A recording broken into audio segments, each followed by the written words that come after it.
ওই যে রিয়া আসছে, আজকেও আমাকে প্রপোজ করবেই। আমার নতুন ফোন আর পারফিউমের স্মেল ও আজকে একদমই এড়াতে পারবে না, আজকে ঠিক ওপটে আমার। দেখিস, এত আত্মবিশ্বাস ভালো না রে ভাই, শেষমেশ পস্তাতে না হতে পারে।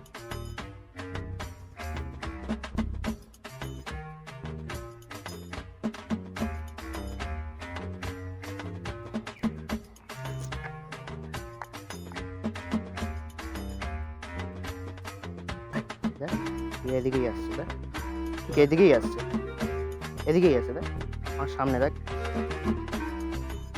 আমার দিকেই তাকিয়ে আছে। Hello. Bijoy, thank you so much. তুমি না থাকলে আমি কালকের নোটসগুলো পেতামই না। আর হ্যাঁ, মা তোমাকে রাতে ডিনারে ডেকেছে। মানে তোরা দুজন একে অপরকে চিনিস? হ্যাঁ, চিনি তো। আরে হ্যাঁ ভাই, তোকে তো বলতেই ভুলে গেছি, রিয়া আমার ছোটবেলাকার বন্ধু প্লাস আত্মীয়। রিয়া চ। আর ভাই, আপনার পারফিউমের স্মেলটা না বড্ড কড়া, এবার থেকে একটু কম করে মাখবেন।